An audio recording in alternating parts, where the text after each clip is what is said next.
ខ្ញុំភ្ញាក់ពីដំណេកដូចគេដើរចូលមកដាខ្ញុំប្រាប់ខ្លួនឯងថាមានរឿងនៅច្រើនណាស់ងើបពីបលឹមខ្ញុំខំប្រឹងមកខ្ញុំចាពៀនផលប្រយោជន៍គេសួរនៅសល់លេខខ្លះខ្ញុំភ្ញាក់ពីដំណេកដូចគេដើរចូលមកដាខ្ញុំប្រាប់ខ្លួនឯងថាមានរឿងនៅច្រើនណាស់ងើបពីបលឹមខ្ញុំខំប្រឹងមកខ្ញុំចា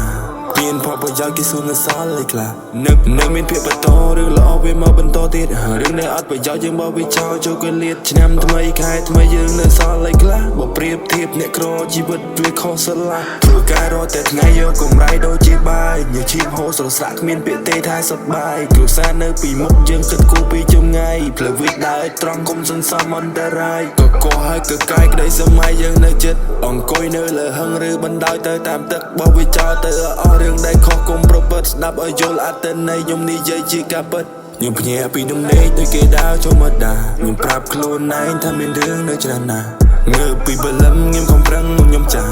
ពៀនផលប្រយោជន៍គេសួរនៅសល់លេខខ្លះខ្ញុំភ្ញាក់ពីដំណេកដូចគេដើរចូលមកដាខ្ញុំប្រាប់ខ្លួនឯងថាមានរឿងនៅច្រើនណាស់ងើបពីបលឹមខ្ញុំខំប្រឹងមកខ្ញុំចា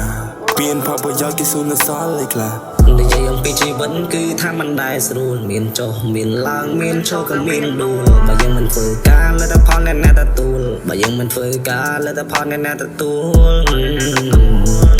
ជីវិតពិតលំបាកពេកហើយទោះហត់យ៉ាងណាក៏ចិត្តមិននឿយណាយតែចេញពីស្រងកូនមិនភ្លេចទីកូនមិនដាយសង្ឃឹមថ្ងៃមកបាននឹងឃើញកូនហើយសង្ឃឹមថ្ងៃមកបាននឹងឃើញកូនហើយដល់ស្លាប់ចេញហារ៉ៃណាកាន់តែខ្លាយដូចគេដើរចូលមកដាខ្ញុំប្រាប់ខ្លួនឯងថាមានរឿងនៅច្រើនណាស់ងើបពីបលឹមខ្ញុំខំប្រឹងមកខ្ញុំចា